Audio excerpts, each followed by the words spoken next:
So, everybody's ready? Uji. The first time that I read Uji, it gave me a panic attack. It was so full of ideas and so completely impenetrable and simultaneously penetrable that it just sent me spinning.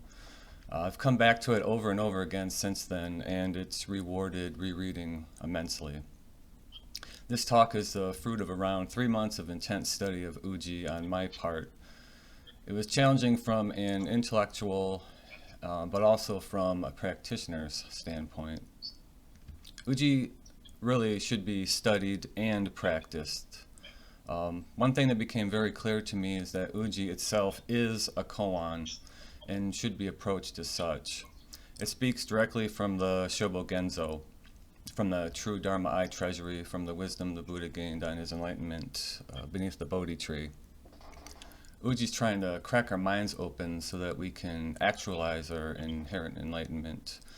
In that regard, Dogen writes sentences that twist in and around on themselves, often without subjects, but always directly pointing. So it's not the lightest reading. Even after all my study and contemplation and practice with Uji, I still feel like I've just barely scratched the surface. I've also heard it said before that Dogen is trying to confuse people, or he's trying to go off on poetic flights of fancy, but that's, for me, the exact opposite of what he's trying to do, which is to liberate us. And his language is so incredibly precise on a topic that can't be described in words that it can seem like absolute nonsense. And yet, he still manages to speak directly into our heart minds. But with all of this talk about Uji going on, it's good to remember what Dogen wrote in Bendo Wa, that we shouldn't waste ourselves in speculation and discriminations. Uji is about us right now and our practice, which is inseparable from who and what we are. In the end, Uji is very much like Genjo Koan in that it turns the very fabric of our lives into practice. And so, Uji, being time.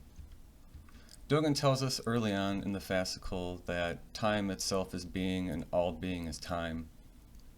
He admits that even though we often claim to understand time, clocks they're everywhere, and they do influence a major portion of our lives. We don't really understand time. And in fact, we typically misunderstand it, but it's how we misunderstand it that's important here. We tend to envision ourselves as moving progressively forward through time, unveiling an independently, from ourselves at least, existing future and leaving behind an independently existing past. All the while, we float along in this stream like little separate, independently existing selves. Dogen takes this conception and systematically breaks it apart and then builds it back up again. He tells us time itself is being and all being is time. So, what does that mean for us? It's easy enough just to say that time is simply the present moment and being is everything in the universe in this moment. But it's another thing to set out what that means systematically for us as practitioners and human beings. Dogen advises us to investigate why time is being and being is time, to investigate why we believe such a thing, and investigate how such a sentiment interacts and influences our lives. To begin with, he says, the way the self arrays itself is the form of the entire world. See each thing in this entire world as a moment of time. Things do not hinder one another, just as moments do not hinder one another. These statements are pretty dense right out at the start, but I'm going to take a bit of time to work through each one of them in turn. So, how does this relate to being as time and time as being? Dogen starts by breaking down our conception of the self. In this array of the self, there's no difference between self and the world around it. The same process that goes into making the self goes into making the world. This is a process that occurs in the mind or as the mind. This is specifically the process of self-arraying itself. We have to ask, what is this self that can array itself in the form of the entire world? For one, it has no self-essence. It has no independently existing selfness that marks it off from the rest of the world. 2, how we experience the world and the self is through dharmas. Dharmas that arise and fall through interdependent origination. By dharmas, I mean the units of thought and being that our minds use to slice up the world. Chair is a dharma. Sky is a dharma. Love, hate, freedom, the United States, me, a sound wave, a dharma talk are all dharmas. By interdependent origination, I mean how everything in the world arises through causes and conditions. A slice of bread exists because the wheat used to make it exists, because the farm and the farmer exist, because the truck that hauled it, and the rain that fed it, and the sun that powers everything all exist. Without every single one of those causes and conditions, there's no slice of bread. And 3, the self places itself in juxtaposition to the world out there, to the dharmas out there. This is pretty much the 5 skandhas in their collective form of nama rupa.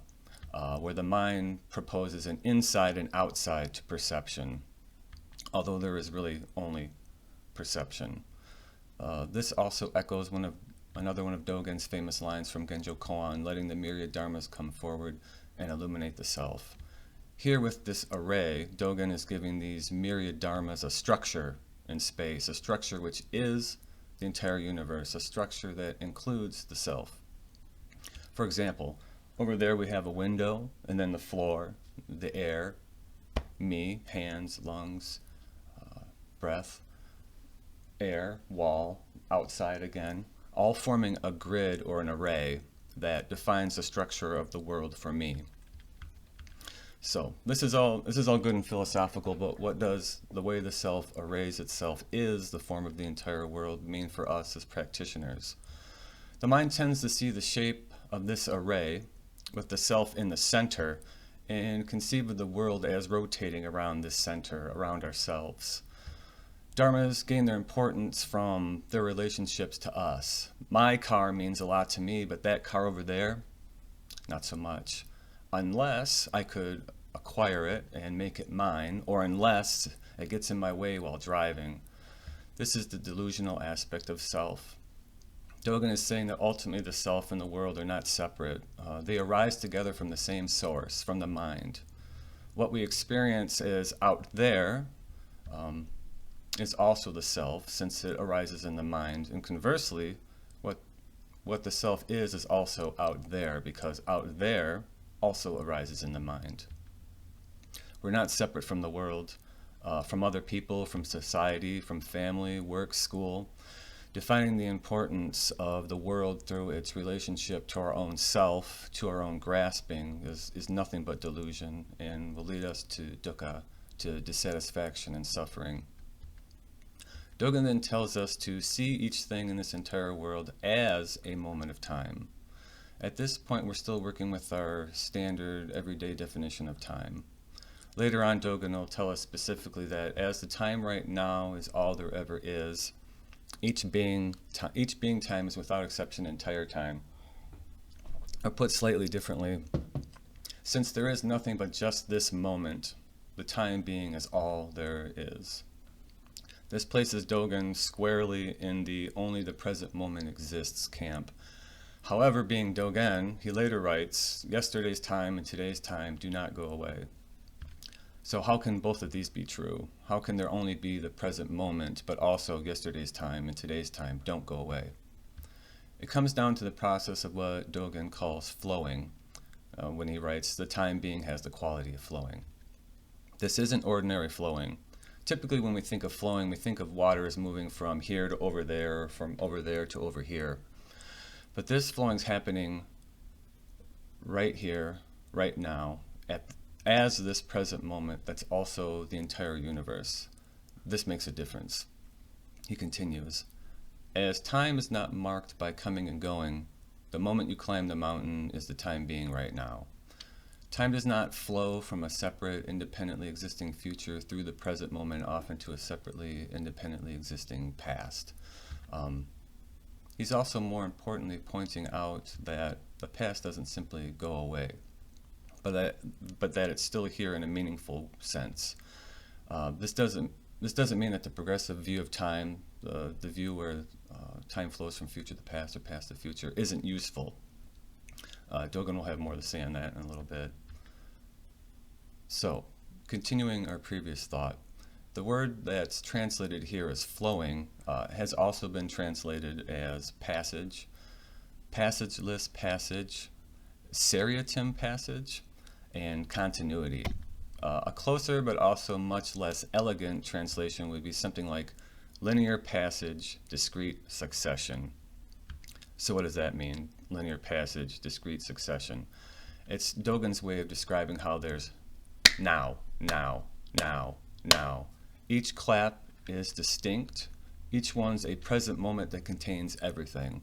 It contains all our loved ones, all the people that bother us, all the people we've never met and will never meet, all the planets and all the boundless empty realms of space, all in a linear succession, one following or flowing from the other.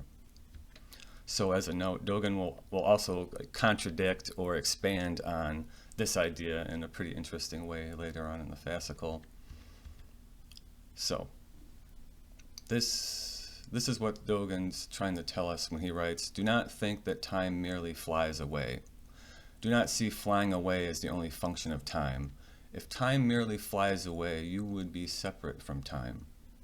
The reason you do not clearly understand the time being is that you think of time only as passing."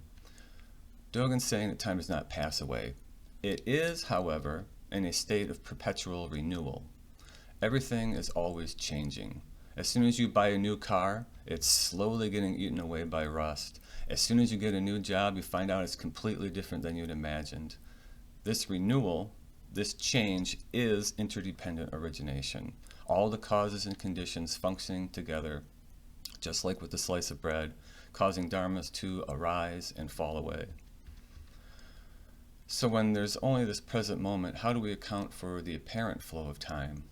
If there's only this present moment, then what happens to the past and where's the future?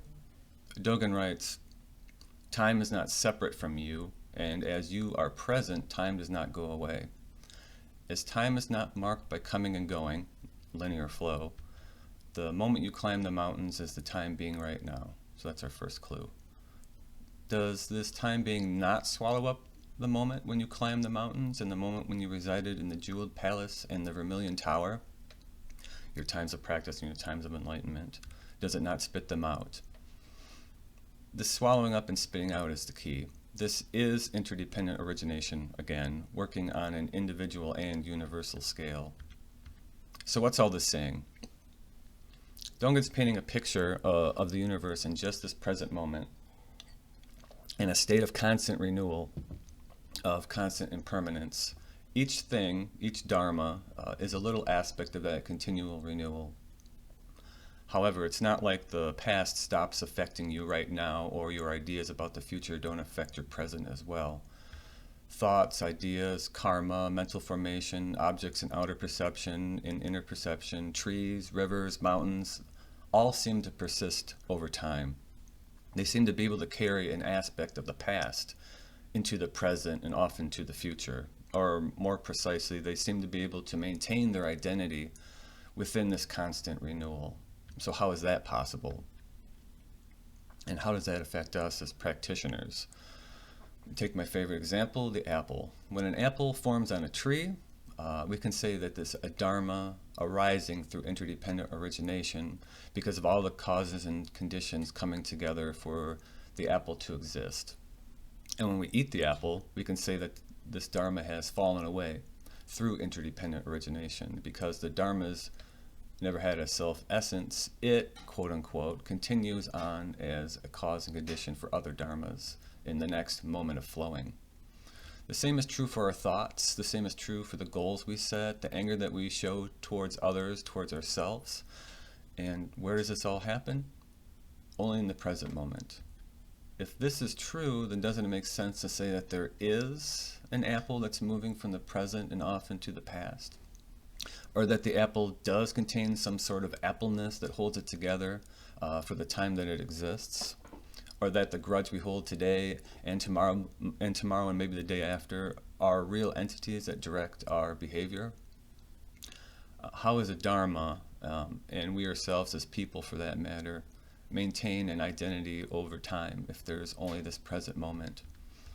Dogen's answer is overwhelming overwhelms overwhelming and sees overwhelming, or translated slightly differently, impeding impedes impeding and sees itself, or all that repeated with hindering or any other translation. So what does that mean? Overwhelming, impeding, hindering, they're all being used in a way that that we're not used to. The way that Dogen's using them here is closer to revealing or liberating. So how is that? This is Dogen's answer to how form is emptiness and emptiness is form. If it's true that there is no self-nature and everything is truly boundless, then how can there be apples and trees and people and selves? His answer, because they hinder themselves. In the continually renewing flow of interdependent origination, and in the arising and falling of dharmas in the present moment, identity, quote unquote, becomes duration over time, quote unquote. As the present moment is continually swallowed up by interdependent origination and continually spit back out as the present moment, there are dharmas that seem to have an inertia, a flowing fixity. We often confuse this with identity, with self-nature, with essence. But Dogen is telling us that this very confusion, this hindering, is the key to our liberation. Mind overwhelms mind and sees mind. Words overwhelm words and see words. This very flowing fixity is how we're able to see the flow as flow. These objects that seem to be permanent in the constant renewal of the present moment, our own selves being one of these objects that seem to be permanent, but that are also renewing, allow us to look into the impermanent flowing nature of reality itself, ourselves. It's through the viewing and studying and contemplating and direct experiencing of the impermanence of seemingly solid and unchanging dharmas, the objects and thoughts and feelings of our everyday lives, that we're able to truly gain liberation. So, he writes, thus you go out and meet someone, someone meets someone, you meet yourself. Going out meets going out. If these are not the actualization of time, they cannot be thus. All this is the getting splattered with mud and wet with water of bodhisattva practice. Shinshu Roberts writes, true meeting is meeting the person and not meeting the person. It is no person meeting no person. This is truly meeting people, including oneself, as they truly are, without preconceptions, with total openness. This isn't possible without hindering, without fixity and flow. This then finally is how we see each thing in the entire world as a moment of time, as a process of arising and falling, as fixity amidst flow, in other words, as impermanence. So what does this mean for us as practitioners then? It means that in every moment there's an opportunity of renewal, not just for the dharmas around us, but for ourselves as well. We're constantly reforming. We're not fixed. We can go to work or wake up in our homes and fight the exact same battles with our coworkers or family members that we've been fighting every single day of our lives. Or we can begin to let go of our old attachments and begin to reform ourselves. And by reforming ourselves, we begin to reform the situation around us and the people around us. If we envision our situation and the people in it and ourselves as simply little unchanging dots just moving along through time, then there's very little impetus for allowing change to simply occur. But when we understand that in every single moment there's nothing but change, that we ourselves fashion ourselves, we hinder ourselves, we liberate ourselves, then we're free to enact that liberation right here in this moment, right now. So finally, the third sentence that we began a while ago. Things do not hinder one another, just as moments do not hinder one another. This is related a bit to what Dogen wrote near the beginning of the fascicle. Because flowing is a quality of time, moments of past and present do not overlap or line up side by side. We've already been discussing it, but we'll take a little bit of a closer look. What do we mean when we say things do not hinder one another? Continuing that thought, how could things not hinder one another? If I drop a coffee cup on the floor and it breaks apart, isn't that hindering?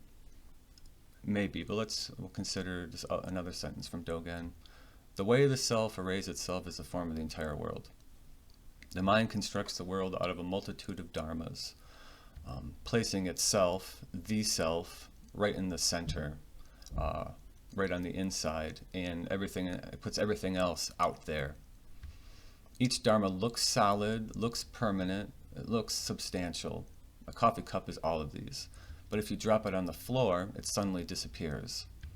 Isn't that being hindered? No. That's cutting up the world into pieces and assuming that the pieces have separate, independent existences. This is what Dogen is saying when he writes, a so-called extra being is thoroughly an extra being. Thus the time being half actualized is the time being, or half of the time being completely actualized. When the cup breaks on the floor, we're not left with no cup. What Dogen is saying is that the cup is swallowed up as it functions seamlessly with the floor and the breaking and your mind and the rest of the entire universe. None of these are separate from one another. They're all part of that array that is the self and the universe. What he's saying is that the remnants of the broken cup, quote unquote, are spit out. The same is true of rivers and clouds, cars and streets, even our bodies and ourselves, in every moment. This is related to when Dogen writes, closely examine this flowing. Without your complete effort right now, nothing would be actualized, nothing would flow. Flowing is how the universe works, and it's also a practice that we must actualize. This is an instruction for us specifically as practitioners. If we envisage a world that's static, where objects are permanent, where we reify our emotions, where we move down through time unchanged, then that is the world we'll live in. We'll live in a world where we grasp out for objects to end our suffering, to soothe the unsatisfactoriness of our being. A world where we'll reach out, lash out to find something, anything to consume to put ourselves at ease, whether it's food or booze or even admiration. This is a world where nothing flows. Dogen advises us to use our utmost efforts to actualize being time, to enact flow. So what does this look like, enacting flow? At one point Dogen writes, just actualize all time is all being. There is nothing extra. And at another time he writes, vigorously abiding in each moment is the time being. These both sound a bit wild, but just actualize all time is all being. What does that mean? All time is just this present moment, and all being is the entire universe.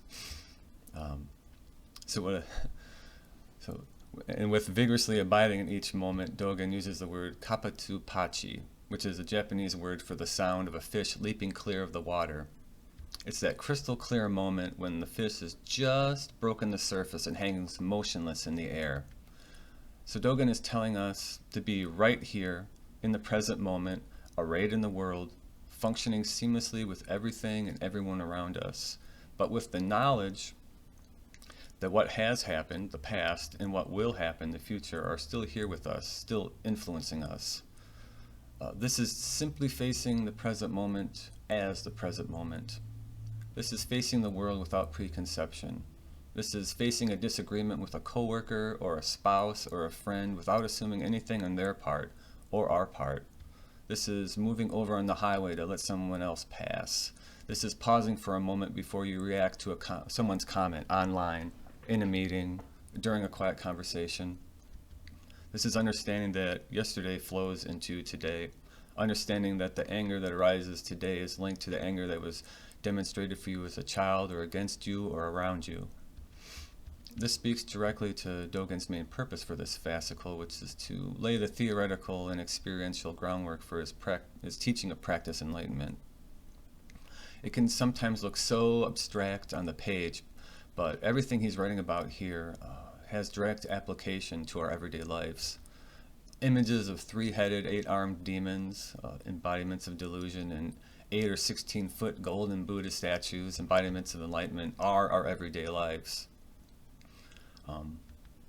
At this time, you enlighten the entire world with 3 heads and 8 arms. You enlighten the entire world with a 16-foot golden body. He's just saying that sometimes we manifest delusion, and other times we manifest enlightenment. Both are being time, so both are impermanent, and both are not substances or states that exist outside of our present moment. He tells us the way-seeking mind arises in this moment. A way-seeking moment arises in this mind. It is the same with practice and with attaining the way. The way-seeking mind arises in this moment. That seems to make sense. As time flows by, suddenly I decide to seek the way. But Dogen suddenly does one of his flips and shows us that our thinking isn't quite right here. He writes, a way-seeking moment arises in the mind. So how does a moment arise in the mind? The mind is a Dharma, a process that arises, has duration, and then falls away.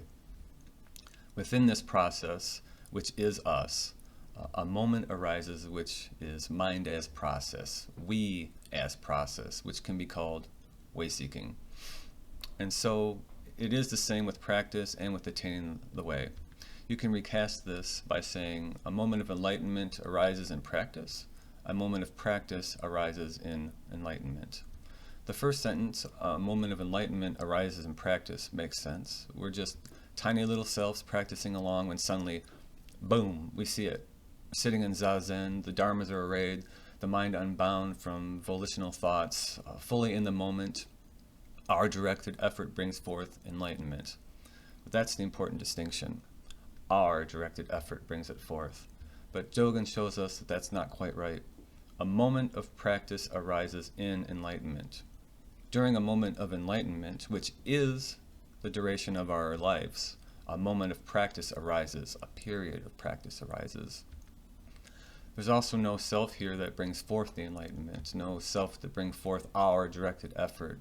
There are only the bare dharmas, arrayed across the world in the present moment, conspiring together and bringing forth practice.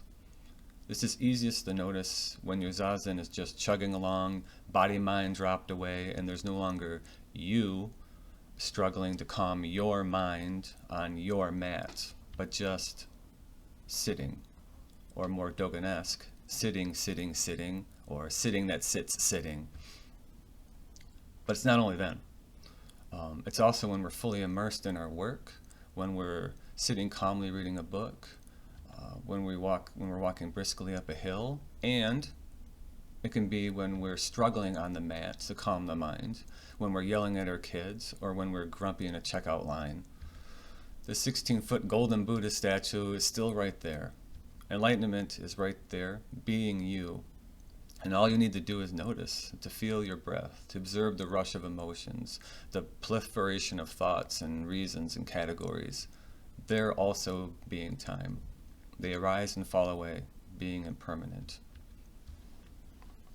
So that ends the main body of what I'd like to talk about today, but there are still 2 my favorite passages left that I haven't mentioned yet. The first is a long passage, the other one's a little bit shorter. So the first: do not think that flowing is like wind and rain moving from east to west. The entire world is not unchangeable, is not immovable. It flows. Flowing is like spring. Spring with all its numerous aspects is called flowing. When spring flows, there is nothing outside of spring. Study this in detail. Spring invariably flows through spring, although flowing itself is not spring. Flowing occurs throughout spring. Thus, flowing is completed at just this moment of spring. Examine this thoroughly, coming and going.